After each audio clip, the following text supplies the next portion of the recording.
성경에 보면 이제 가장 빛나고 보배로운 말씀이 여러 가지가 있는데 그 중에 하나가 저는 이 데살로니가전서 5장 16절, 17절에 있는 18절에 있는 말씀이라고 생각이 듭니다.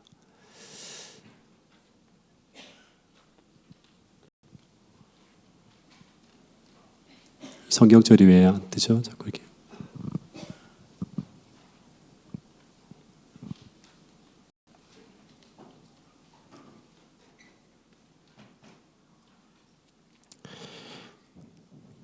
우리 그러면 뜨지 않지만 같이 읽어보겠습니다. 우리 데살로니가전서 5장 16절부터 18절에 있는 말씀입니다. 시작. 항상 기뻐하라. 쉬지 말고 기도하라. 범사에 감사하라.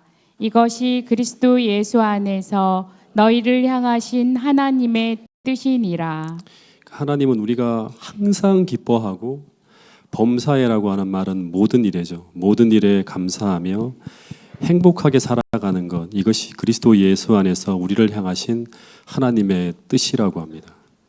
근데 이 말씀이 실현 가능한 말씀이라면 제가 볼 때 이 말씀은 이 땅을 살아가는 우리에게 최고의 복음이 될 수 있다는 생각이 듭니다. 근데 이 말씀이 실제 우리들의 삶에서 과연 실현될 수 있는가, 그리고 지금 성취되고 있는가, 말씀만으로 이렇게 우리가 듣고 있지 실제로 이게 하나님의 뜻이 실현되고 있는가 하는 것은 더 중요한 부분이라 할 수 있겠죠. 제가 1989년부터 이제 침례를 결심하고 침례 공부를 해오다가 이제 그 목사님과 침례 받는 날짜가 정해졌는데 그때가 1990년 2월 24일 안식일이었어요. 그래서 제가 1990년 2월 23일 금요일 날 청량리역에서 오후 12시에 태백으로 가는 열차를 타고 태백으로 내려가면서 진짜 참 많은 생각을 했습니다. 근데 그때 제가 태백으로 내려가면서 그 차창밖 그 풍경을 내다보면서 참 설렜던 것 중에 하나가 뭔가 하면 이제 침례를 받고 나면 나는 이전보다 얼마나 더 행복하고 더 평안하고 더 기쁘게 살 수 있을까, 이제 이런 생각을 하면서 아주 기대에 차서 내려갔던 기억이 납니다. 근데 침례를 받은 후에 제가 기대했던 삶과 실제 현실의 삶은 다르다고 하는 것을 깨닫는데 며칠이 걸릴까요? 하루가 걸리지 않았습니다. 마치 이스라엘 백성들이 홍해를 건넌 후에 그들이 그 광야 길을 걸어가면서 이 홍해를 건넌다고 하는 것은 이 고린도전서 10장에 보면 집단적인 침례죠. 민족적인 그 침례를 경험하고 난 후에 하나님의 구원을 경험하고 난 이후에 그들이 기대했던 삶과 실제 현실의 삶이 다르다는 것을 깨닫는데 며칠이 걸렸죠? 3일이 걸리지 않았다는 것과 비슷하죠. 당시 이스라엘 백성들이 이집트를 떠나 홍해를 건넌 후에 하나님은 그 구원받은 이스라엘 백성들을 이끌고 어디로 들어갔는가 하면 꽃길이 아니라 어디로 갔죠? 광야의 길로 이끌고 들어가셨어요. 근데 이 광야는 일단 환경적으로 보면 애굽보다 훨씬 더 열악한 환경이었습니다. 더하여서 그들이 그 광야 길을 지나가면서 3일이 지나서 뭐가 떨어지는가 하면 물이 떨어지고요. 그리고 한 달이 지난 후에 양식이 떨어지는 일이 벌어집니다. 근데 이러한 일들은 이런 일들이 벌어진 이 광야의 삶은 그들이 기대했던 삶이 아니었습니다. 왜냐하면 그들이 이집트를 떠나온 가장 큰 이유는 뭔가 하면 이 죽을 것 같은 고된 노역을 피해서 그 고통스러운 삶을 피해서 탈출한 것이었어요. 그런데 그들이 구원을 받았는데도 여전히 그런 어려움이 형태만 바뀌었지 또다시 광야에서 시작되어지는 것입니다. 그러면서 그들은 아마 성경에 나오지 않지만 이런 막 이야기들을 했을 거예요. 이게 뭐지? 왜 하나님은 우리를 이런 곳으로 인도하는 것이지? 왜 우리가 구원을 받았는데 이런 힘든 상황이 계속되는 것이지 하는 이런 의문들을 끊임없이 되뇌이면서 광야 길을 걸어갔을 거예요. 그러면서 그들 중에 많은 사람들이 이 홍해에서 얻었던 그 출애굽기 15장의 그 구원의 기쁨을 점차 잃어가기 시작했다고 하는 것입니다. 그러면서 어떤 얘기가 나옵니까? 찬양이 아니라 불평, 불만이 그들의 입술에서 떠나지 않게 되는 것입니다. 이것이 출애굽기에 나오는 이스라엘 백성들의 모습이었다고 하는 것입니다. 그런데 오늘 데살로니가전서 5장 16절부터 18절의 말씀을 보면 그럼에도 불구하고 그들은 그 광야에서도 어떻게 해야 된다? 여전히 기뻐하고 여전히 즐거워야 된다고 하는 거예요. 항상 감사해야 된다고 하는 것입니다. 다시 말해서 물이 떨어져도 양식이 떨어져도 항상 기뻐해야 된다고 말하고 있는 것입니다. 그런데 이 말이 어떤 말일까? 우리가 고민을 해봐야 됩니다. 이 말은 이제 그들은 애굽에서 즐기던 기쁨과 전혀 다른 기쁨을 이 광야에서 어떻게 해야 된다? 찾아야 되는 거예요. 발견해야 된다고 하는 것입니다. 그러면 다시 돌아가서 정말 중요한 질문 중에 하나를 해보면, 그런데 왜 하나님은 이스라엘 백성들을 구원하시고 난 후에 그들을 그 편안하고 안락한 곳이 아니라 왜 이런 불편하고 힘든 광야길로 그들을 인도했을까 하는 것입니다. 이 질문을 반드시 던져봐야겠죠. 여러분, 출애굽기를 보면 출애굽을 하기 전 이스라엘 백성들의 기쁨과 즐거움은 전부 어디에 있던 것들인가 하면 애굽에 있던 것들입니다. 그래서 출애굽 당시 하나님은 이스라엘 백성들을 애굽에서 불러내서 가나안으로 이끌고 가야 되는데 그들은 절대 스스로로 나오려 하지 않습니다. 아무리 너희는 아브라함의 후손이고 너희는 하나님과 언약한 백성이고 그 언약의 땅은 가나안이고 거기 가면 젖과 꿀이 흐르는 정말 행복한 삶이 보장되어 있다고 말을 해도, 이것이 아무리 진리의 말씀이라 해도 그들은 절대 애굽을 떠나려 하지 않았습니다. 왜냐하면 그들의 기쁨과 즐거움은 전부 다 그 풍요로운 고센 땅에 있었기 때문이에요. 그걸 나누을 수가 없는 거예요. 그래서 하나님은 그들을 그 애굽에서 이끌어내기 위해서 먼저 하신 일이 무엇인가 하면 그 애굽에서의 기쁨과 즐거움을 사라지게 만드는 큰 고난을 허락하시는 거예요. 그래서 요셉을 알지 못하는 바로가 등장하고 극심한 노역이 시작되고 하면서 이들이 이제 그러면서 애굽에서의 모든 기쁨이 사라지자 그들은 그 고통을 피해서 어디로 나오는가 하면 광야로 나왔다고 하는 거예요. 그런데 그들이 애굽에서 나온 것은 애굽에서의 고통이 싫어서 나온 것이지, 다시 말해서 그들은 그 고난을 피해 달아서 나온 것이지 하나님이 좋아서 나온 것은 아니었다고 하는 것입니다. 그래서 이제 이들은 이 광야에서 그 애굽의 기쁨을 대체할 수 있는 거룩한 기쁨을 찾아야 됐습니다. 그런데 이 새로운 기쁨을 발견한 사람을 우리는 무엇이라고 부르는가 하면 거듭난 사람이라고 하는 것입니다. 그런데 이 거룩한 기쁨을 발견한 사람만이 다시금 애굽으로 돌아가려 하지 않고 계속 가나안을 향해서 전진할 수 있고 최종적으로는 가나안에 이르게 된다고 하는 것입니다. 그런데 출애굽의 역사를 보면 이 새로운 기쁨을 발견하지 못한 사람은 계속 어떻게 합니까? 애굽을 그리워합니다. 계속 애굽을 그리워해요. 그러다가 결국 광야에서 그 가나안을 향한 전진을 멈추고 만다고 하는 이야기가 출애굽의 이야기입니다. 여러분, 그러면 그들이 이 광야의 길을 걸어가면서 찾아야 될 그 기쁨이 무엇일까요? 여러분, 성경에서는 이 단어를 좀 주목할 필요가 있습니다. 여호와로 말미암는 기쁨이라고 하는 단어가 많이 나옵니다. 여호와로 말미암는 기쁨. 즉, 이 기쁨은 세상의 환경과 물질에서 기인하는 것이 아니라 믿음이 가져다 주는 즐거움이고, 더하여서 세상에서 오는 기쁨이 아니라 하나님이 주시는 기쁨이라고 해서 여호와로 말미암는 기쁨이라고 하는 거예요. 이 여호와로 말미암는 기쁨. 그래서 이 믿음을 통해서 우리에게 주는 이 여호와로 말미암는 그 거룩한 기쁨을 우리가 찾아야 되고 지금 우리가 발견해야 된다고 하는 거예요. 그걸 누려야 됩니다. 이 기쁨 중에 하나가 무엇인가 하면, 제가 로마서를 연구하는 가운데 정말 제 마음속에 떠나지 않고 계속 제 마음에 감동을 준 한 구절이 있어요. 그게 바로 뭔가 하면 환난 중에도 즐거워하게 되는 거예요. 여러 가지가 있는데 이제 로마서 5장에 보면 그러므로 믿음으로 구원을 받은 우리가 누리는 것 중에 여러 가지가 있는데 그 중에 하나가 뭔가 하면 환난 중에도 즐거워한다고 하는 거예요. 이 환난 중에도 즐거워하는 자들은 어떤 자들인가 하면 로마서에서는 믿음으로 말미암아 구원을 받은 사람이에요. 이 구원을 누리는 사람이에요. 그래서 이 믿음으로 사는 자들이 경험해야 되는 기쁨 중에 하나는 뭔가 하면 그들이 그 힘든 광야길을 지나갈 때도 믿음은 우리로 감사하게 하고 더하여 그 힘든 길을 기쁘게 걸어가게 만든다고 하는 것입니다. 왜 그런가 하면 그 이유는 아주 단순하지만 이 길에 하나님이 함께 하신다고 하는 것을 알기 때문이고, 더하여 그 길에서 우리는 하나님의 섬세한 보호와 돌보심을 경험하는 이 기쁨과 즐거움을 누리는 가운데 살아계신 하나님을 경험하게 된다고 하는, 교제하게 된다고 하는 거예요. 그래서 믿음으로 사는 자들은 환경이 주는 기쁨이 아니라 심지어 환난으로 인해서 그 환경이 주는 모든 기쁨과 즐거움이 사라질지라도 하나님이 주시는 이 기쁨과 즐거움이 그것을 대체하면서 환난 중에도 오히려 기뻐하며 즐거워하게 된다고 하는 것이 사도 바울이 이야기하는 믿음으로 사는 자들이 누리고 경험하는 기쁨과 즐거움이라고 하는 것입니다. 제가 어떤 한 예화집에서 하나 이제 보게 된 아주 감동적인 글이 있었는데요. 아프리카 노예상에서 붙들려 갖고 강제로 이 미국 목값 밭에 끌려온 이 제이콥이라고 하는 노예가 있었다고 합니다. 이 제이콥이 이제 미국으로 끌려와서 아내와 아이들이 너무나 그리운 거예요. 그리고 하루 종일 막 고된 학대를 견디다 못하니까 이 사람이 막 진짜 죽을 만큼 고통스러웠다고 합니다. 그런데 이 사람이 어떻게 하다가 그리스도인이 됩니다. 그런데 이 사람이 노동이 끝난 저녁마다 한 찬양을 불렀는데 그 찬미를 부를 때마다 그는 마치 모든 고통을 이겨낸 것처럼 감동적으로 그 찬미를 불렀대요. 근데 그 찬미가 무엇인가 하면 우리 재림교회 찬미에도 실려 있는 너 거기 있었는가 그때라는 찬미예요.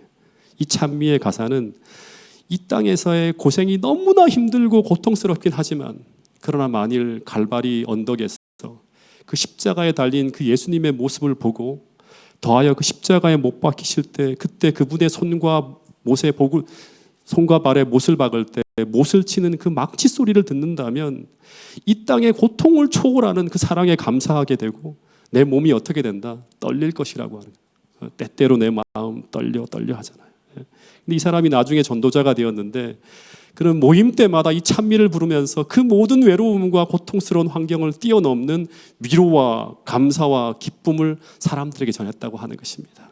여러분, 그리스도인은 이 하나님의 사랑이 너무나 감격스러워서 그분이 우리에게 베풀어 주신 모든 어떤 그런 이 은혜가 너무나 감격스러워서 그 고난 중에도 환난 중에도 어떻게 한다? 즐겁게 그 길을 걸어간다고 하는 것입니다.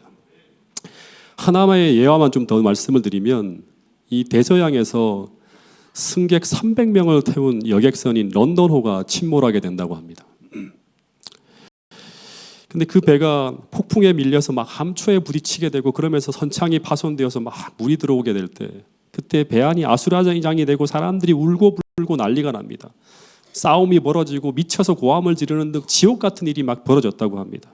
근데 이때 3등 선실 한 구석에서 노랫소리가 들려왔다고 합니다. 그것은 한 소녀가 부르는 찬송인데 그 찬송가는 만세반석 열린 곳에 내가 숨어 있으니 원수막이 손 못 대고 환란 풍파 없도다라는 찬미였다고 합니다. 이 소녀는 그 사나운 바람이 불어오는 그 깜깜하고 두려운 바다가 아니라 지금도 뭘 본다? 만세반석 열린 곳에 내가 어디 있다? 거기 숨어 있다고 고백하는 거예요. 그리고 그 숨어 있는 나를 원수 마귀가 이 죽음의 공포로 나를 손을 낼 수 없다고 하는 거예요. 그리고 그곳에는 환란 풍파가 없다고 하는 거예요. 밖에서는 아무리 거센 사나운 바람이 몰아치고 파도가 몰아친다 하더라도 그곳에 숨어 있는 나는 환란 풍파가 없다고 고백하는 거예요.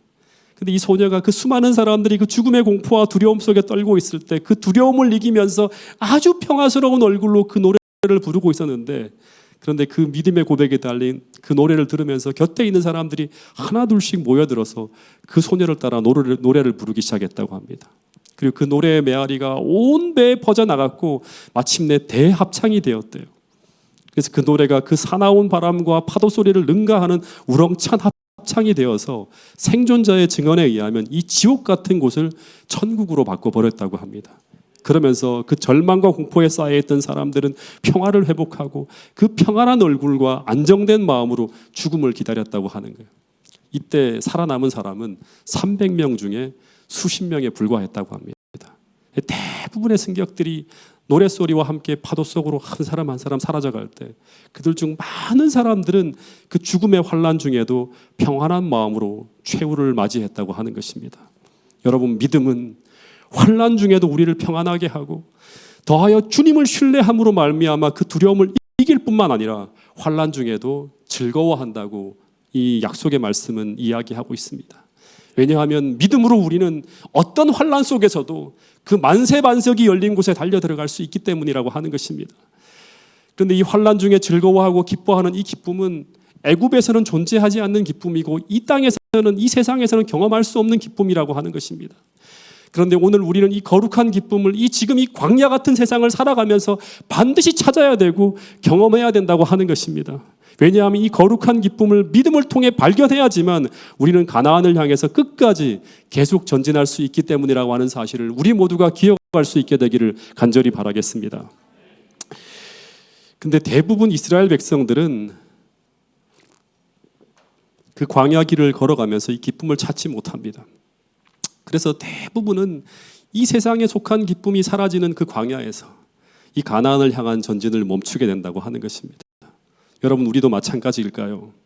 오늘 우리도 이 광야 같은 세상에서 신앙하는 기쁨, 즉 여호와로 말미암는 기쁨을 찾지 못하면 결국 과거 우리가 누렸던 이 세상의 낙을 그리워하다가 결국 이스라엘 백성들처럼 이 세상의 낙이 다 사라지는 그때 결국 우울해지고 불평하고 원망하다가 결국 내 안에 믿음 없음을 확인하며 광야에서 쓰러지고 만다고 하는 것입니다.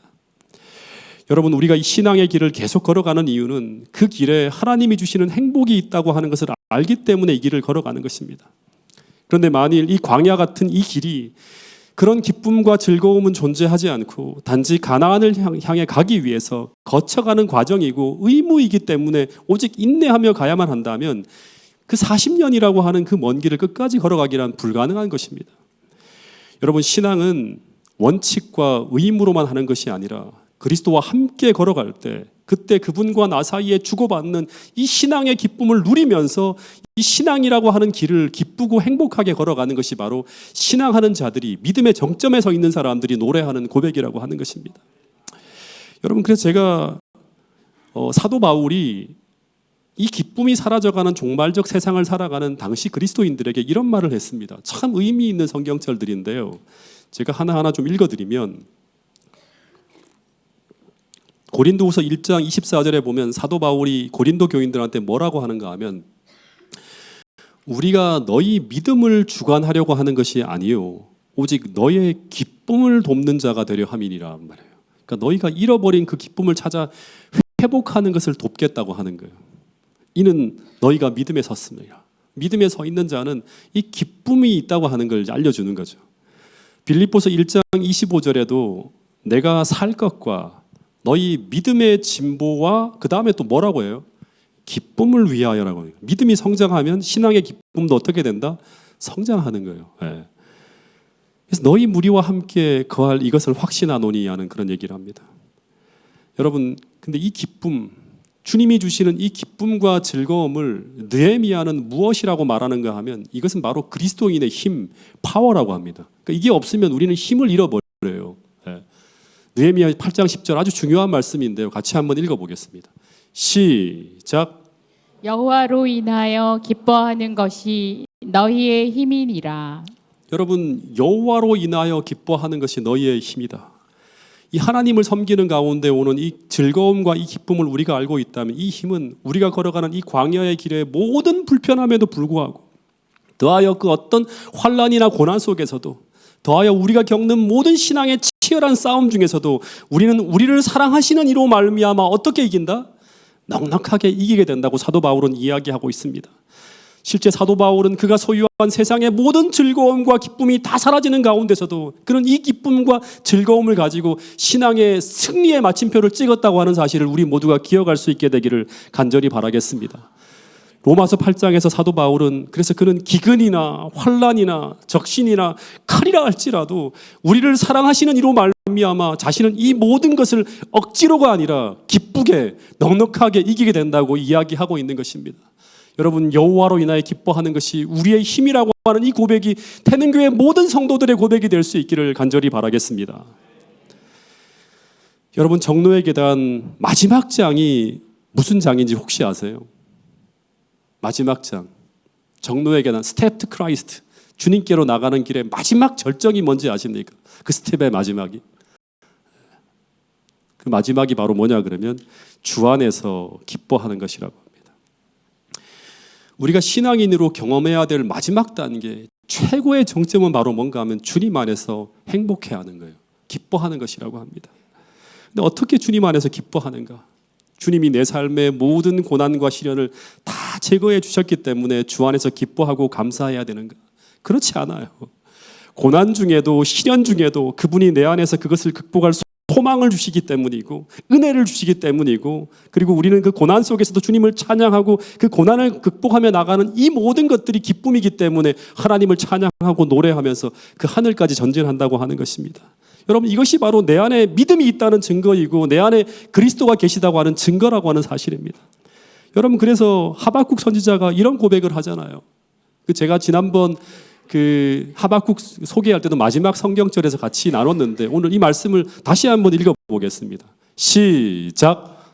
비록 무화과 나무가 무성하지 못하며 포도나무에 열매가 없으며 감람나무에 소출이 없으며 밭에 먹을 것이 없으며 우리의 양이 없으며 외양간에 소가 없을지라도 나는 여호와로 말미암아 즐거워하며 나의 구원의 하나님으로 말미암아 기뻐하리로다. 세상의 모든 기쁨이 차례 다 사라집니다.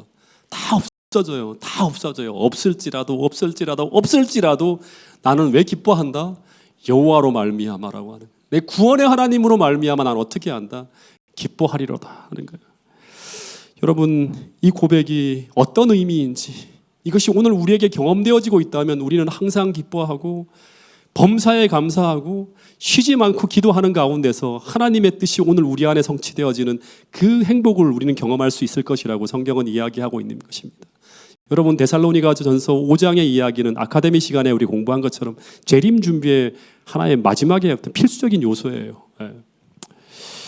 여러분, 제가 이 말씀을 보면서 제가 작년에 설교를 했는데 성경에서 또 하나 가장 유명한 시 중에 하나가 뭔가 하면 시편 23편이죠. 이 시의 내용은 하나님의 돌보심에 대한 감사와 기쁨을 노래한 시예요. 근데 이 시편 23편을 다윗이 쓸 때 다윗은 어떤 인생의 길을 걸어갔을까? 혹시 기억하세요? 이 시편 23편을 자세히 읽어보면 다윗은 누군가의 도움이 필요한 수많은 결핍과 부족함을 느끼는 그런 시간을 지나가고 있어요. 그래서 부족이라고 하는 얘기가 나와요. 더하여 다윗은 수많은 근심과 괴로움이 몰려오는 상황에서 쉼이 없는 상태를 경험하고 있었어요. 쉼이 필요한 거예요. 쉴 만한 물가가 필요한 거예요. 더하여 이 사람은 마치 사망의 음침한 골짜기로 지나가는 것과 같은 그런 상황 속으로 들어가고 있는 중이었어요.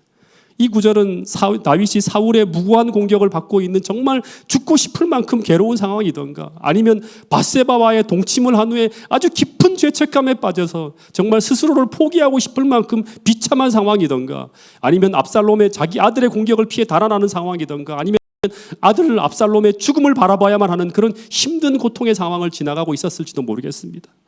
더하여 본문을 보면 수많은 원수들이 그를 둘러싸고 그를 괴롭히고 있었고 그런 상황에서 심지어 그는 어디로 가야 될지 그가 삶의 방향을 잃어버리고 있다고 느낄 만큼 혼돈과 괴로움이 몰려오는 그런 상황을 맞이하고 있는 그런 상황을 지나가는 상황이 바로 시편 23편에 다윗이 고백한 그 모든 시 가운데 들어 있습니다.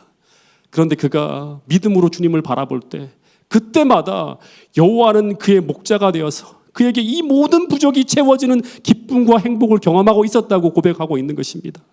더하여 쉴 수 없는 수많은 근심과 괴로움으로 무너지고 쓰러질 것 같은 그런 상황이었지만 그러나 하나님은 그런 환경에서도 그를 쉴 만한 물가로 인도하셨고 그리고 거기서도 그 죽고 싶을 만큼 힘든 인생의 광야에서도 그는 쉴 만한 물가와 푸른 초장과 같은 그분을 만나서 그의 영혼이 소성되어지는 그런 기쁨을 경험하고 있었다고 하는 것입니다. 여러분, 그의 영혼이 소성되어졌다고 하는 것은 그의 마음이 절망과 죽음과 고통의 어두움에서 평안과 기쁨과 감사로 그의 마음이 전환되어졌다고 하는 것입니다. 더하여 길을 잃었다고 생각하는 그때에도 나중에 지나가 보니 그곳에서도 여전히 주의 지팡이와 막대기가 그를 안위하고 있었다고 고백하고 있는 것입니다. 여러분, 그래서 이 땅을 살아가는 그리스도인이 누려야 할 기쁨과 감사는 하늘 유토피아에서 누리는 그런 기쁨과 감사가 아니라 이 땅에서 살아가는 그리스도인이 누려야 될 기쁨과 감사는 이런 다윗과 같은 고난의 광야를 지나가며 괴로운 환경에 의해서 공격을 받고 있을 때 하나님을 방패로 하여 싸우고 이겨내며 지켜내야 되는 그런 감사와 기쁨이라고 하는 사실을 우리 모두가 기억할 수 있게 되기를 간절히 바라겠습니다. 다윗은 그래서 이 광야와 같은 인생을 걸어가며 시편 5편에 이런 고백을 했어요. 이 말씀도 같이 연관되어지는 것인데 같이 한번 읽어보겠습니다. 11절 12절 시편 5편 11절 12절 말씀입니다. 시작. 그러나 주께 피하는 모든 사람은 다 기뻐하며 주의 보호로 말미암아 영원히 기뻐 외치고 주의 이름을 사랑하는 자들은 주를 즐거워하리이다. 여호와여, 주는 의인에게 복을 주시고 방패로 함같이 은혜로 그를 호위하시리이다. 여러분, 그리스도인이 누려야 될 모든 기쁨이 다 여기 있어요. 주께 피하는 모든 사람은 하나님을 방패로 하는 거죠. 하나님을 방패로 삼아서 뒤에 다 피하는 거예요. 그런 사람들은 다 뭐하며? 기뻐하며라고 합니다. 주의 보호로 말미암아 영원히 기뻐 외치고 주의 이름을 사랑하는 자들은 주를 즐거워하리이다. 주님을 즐거워하는 거예요. 여호와여, 주는 의인에게 복을 주시고 방패로 함같이 은혜로 우리를 호위해 달라고 고백하는 것입니다. 여러분, 이것이 시편 5편의 이 구절이 다윗 한 사람만 경험한 것이 아니라 우리 모두가 경험해서 이 말씀이 진리라고 하는 것을 고백할 수 있는 태능교회 모든 성도들이 될 수 있기를 간절히 바라겠습니다. 이 왈소라고 하는 곳에 있는 유대인 수용소에서 일어난 일인데요. 수많은 유대인들이 죽음의 순간을 기다리고 있었다고 합니다. 그래서 다 얼굴들을 보면 절망에 쌓인 이미 송장과 다름없는 모습이었다고 합니다.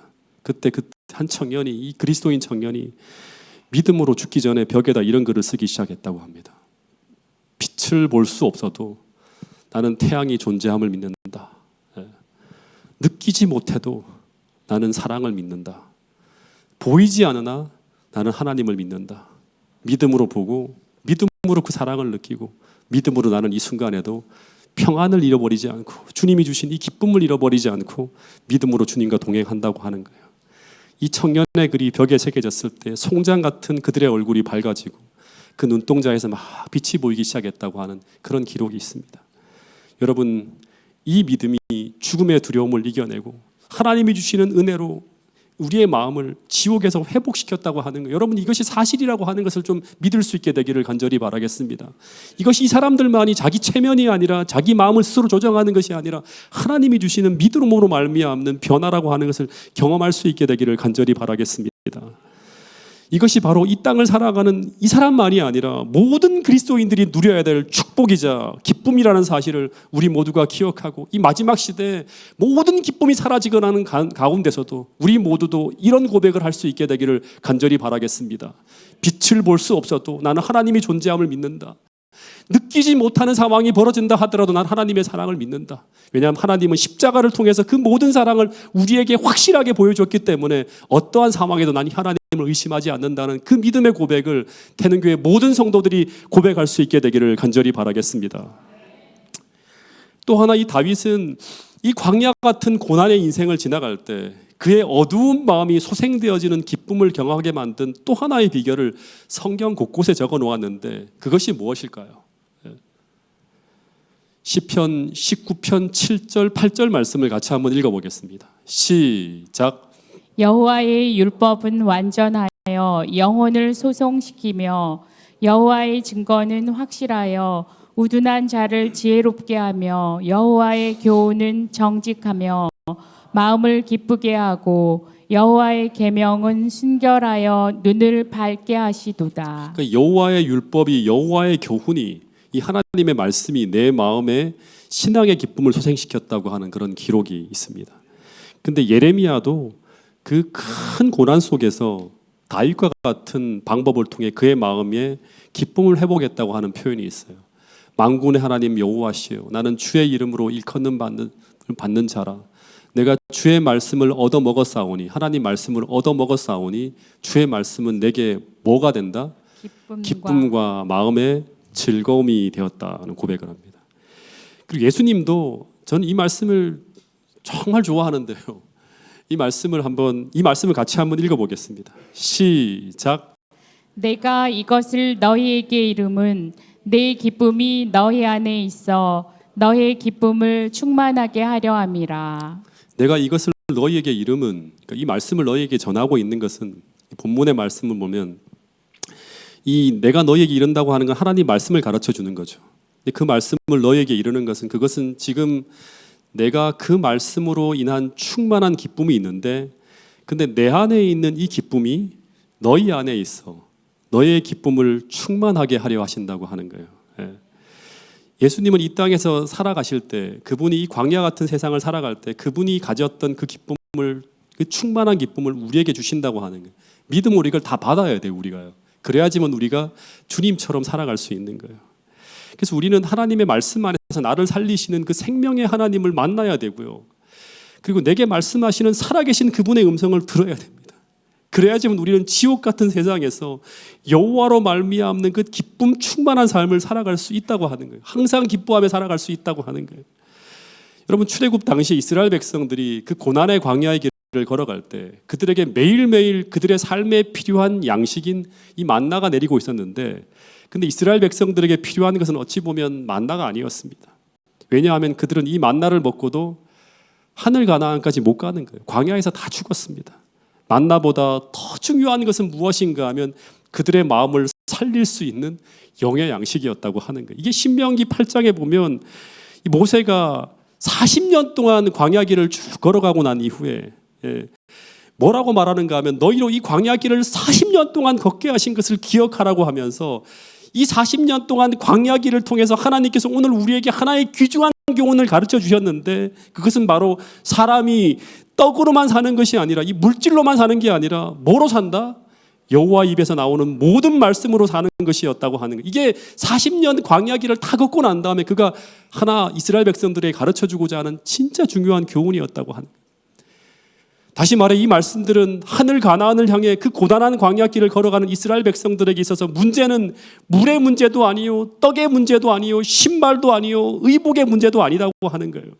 다시 말해 40년 동안 이스라엘 백성들이 어떻게 광야길을 걸어갔는지를 생각할 때 모세의 이야기의 결론은 뭔가 하면 떡과 신발과 의복 같은 이 눈에 보이는 환경이 아니라 이건 하나도 헤어지지 않았어요.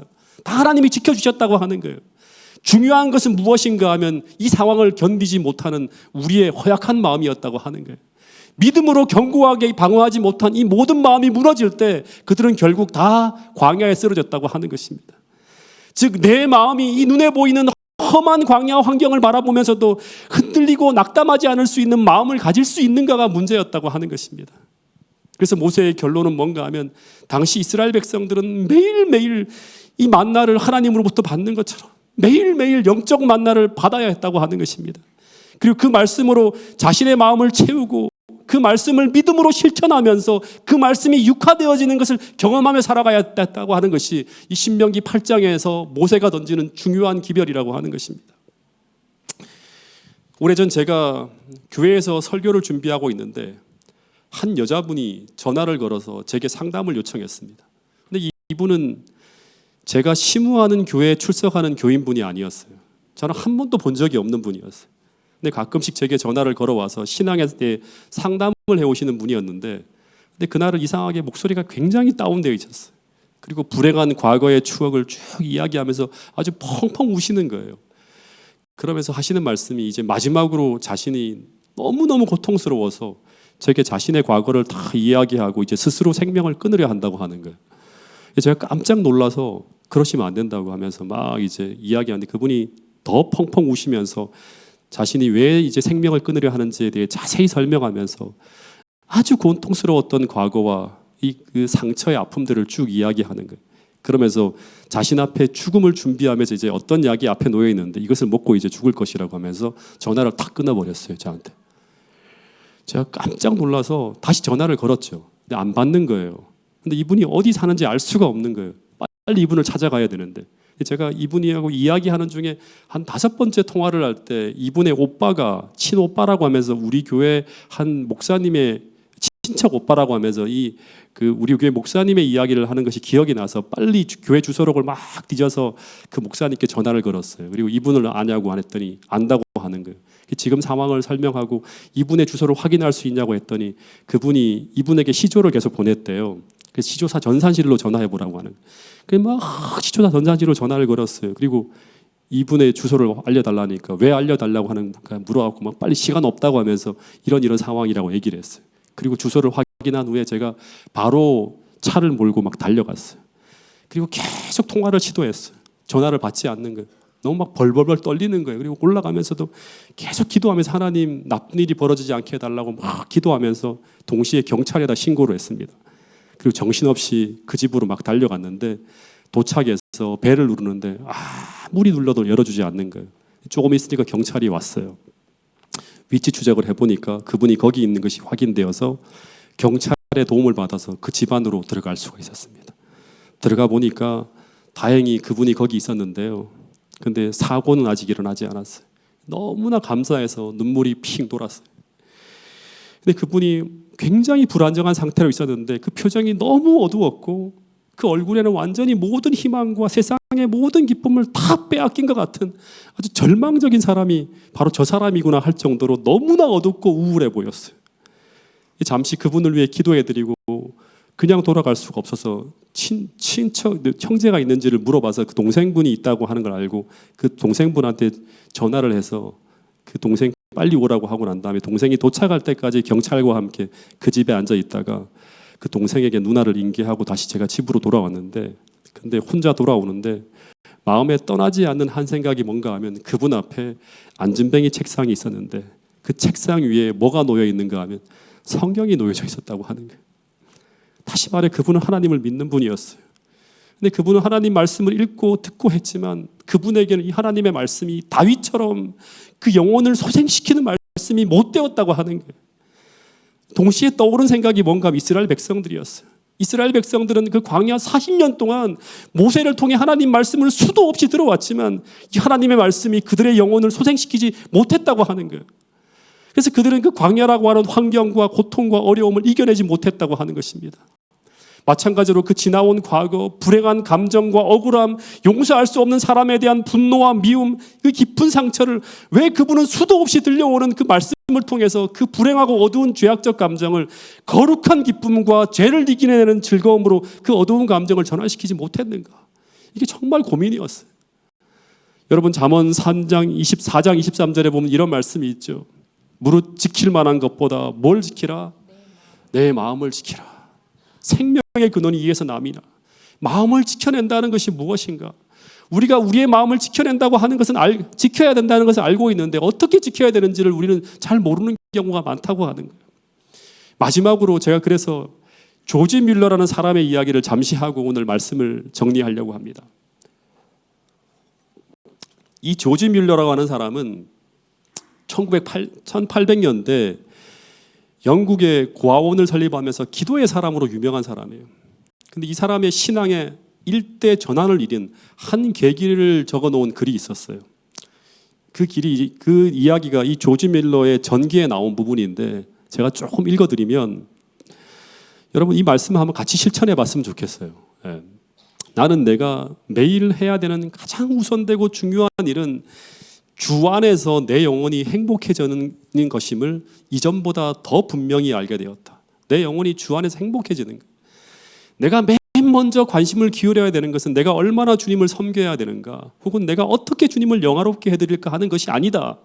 도리어 어떻게 나의 영혼이 행복해질까, 어떻게 내적인 존재가 성숙해질까 하는 것이다. 왜 그런가? 불신자 앞에서 나는 진리를 전할 수도 있다. 신자들의 유익을 위해 애쓰는 사람이 될 수도 있다. 낙심한 자를 위로할 수도 있다. 그 밖에 여러 모양으로 세상에서 하나님의 자녀인 듯 행동할 수 있다. 하지만 주 안에서 행복하지 않고 속사람이 매일 성숙하고 강건해지지 않는다면 이 모든 것을 올바른 정신으로 행하지는 못할 것이기 때문이라고 합니다. 지난 10년 동안 아침에 옷을 갈아입은 후 기도하는 것이 내 습관이었다. 처음부터 묵상하기 시작했다. 주님의 귀한 말씀에 주께서 복 주시기를 간구한 후에 먼저 말씀을 묵상하기 시작했다. 그러나 결과는 거의 한결같았다. 몇 분 안에 내 영혼은 감사와 참회와 간구에 이르게 되었다. 이 말씀과 기도로 연결되어지게 했다고 하는 거예요. 말씀이 기도로. 말씀은 모든 것이 나 자신이나 내 이웃을 위한 기도로 바뀌어지도록 인도했다. 말씀이 그렇게 했다고 하는 거예요. 그리고 내 속사람은 눈에 띄게 성장했고 강건해졌으며 거의 예외 없이 내 마음은 늘 행복해지고 늘 평안했다. 여러분, 무릇 지킬 만한 것보다 더욱 내 마음을 지키라. 생명의 근원이 이에서 남이라. 어떻게 지켜야 되는지를 알려주는 내용이에요. 늘 새벽마다 말씀을 깊이 마음에 담음으로 말미암아 행복하고 평안하고 강건해지게 되는 것입니다. 그런데 다시 말하지만 이것은 단지 성경을 읽는 것을 말하지 않는다. 그렇게 하면 물이 파이프를 지나가듯이 단지 성경이 우리 마음을 통과하는 데 그칠 것이다. 우리는 말씀을 상고하고 다시 한번 깊이 숙고하고 그리고 그 말씀을 우리 마음과 삶에 적용해야 된다. 실천해야 된다고 하는 거예요. 그래서 나는 전에 겪었던 것보다 더 크고 다양한 시련을 하나님의 도우심과 능력을 힘입어 평안 중에 지낼 수 있었다. 나는 40년 동안 이 방법을 시도해 보았으니 나는 이제 하나님을 두려워하는 마음으로 강력하게 추천할 수 있다. 영혼이 원기를 회복하고 행복해지려면 말씀으로 시작하라고. 이렇게 시작한 하루와 영적인 준비 없이 예배와 시련과 유혹에 맞닥뜨리는 하루는 얼마나 다를까? 여러분, 이 말씀은요, 모압 평지에서 모세가 광야 40년의 인생을 살고 난 후에 전한 신명기의 이야기와 딱 일치하는 말씀이에요. 이 이야기는 오늘 우리에게도 유효하다고 하는 것입니다. 여러분, 모세가 던진 이 말씀, 이 조지 뮬러의 말씀과 같이 연결시켜서 한번 읽어보겠습니다. 신명기 32장 46절 47절 말씀입니다. 시작.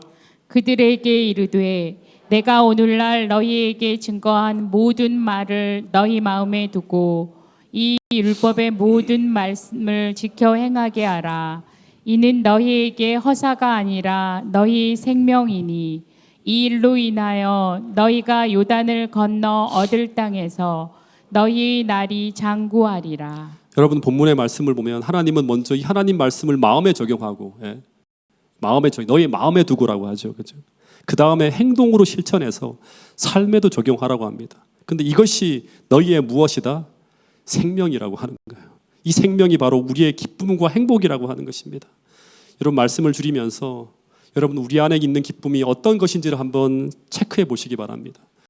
우리는 무엇을 행할 때, 무엇을 말할 때 가장 기쁘고 행복한가요? 우리의 기쁨이 여호와로 말미암는 것이 아니라면, 우리가 예배하고 기도하고 헌신하고 봉사하는 것이 감사가 아니라 단지 의무감에 행할 수도 있다고 하는 사실을 기억할 수 있게 되기를 간절히 바라겠습니다. 여러분, 만약 그렇다면 우리는 그 잃어버린 행복을 반드시 찾아야 됩니다. 다윗을 통해, 모세를 통해, 바울을 통해, 조지 뮬러를 통해 확증되어지고 경험되어진 하늘이 주는 기쁨과 즐거움은 예수 그리스도 안에 있다고 하는 사실입니다. 이 기쁨과 이 행복과 이 감사가 태능교회 모든 성도들에게 충만할 수 있기를 간절히 바라겠습니다. 정말로 믿음으로 사는 것이 얼마나 우리를 감사하게 하고 얼마나 우리를 행복하게 하고 얼마나 기쁘게 하는지, 이 예수 그리스도 안에 있는 이 행복을 이웃에게 삶으로 증거할 수 있는 여러분과 저가 될 수 있기를 간절히 바라겠습니다. 마지막 말씀 읽고 마치도록 하겠습니다. 로마서 15장 13절 말씀입니다. 시작.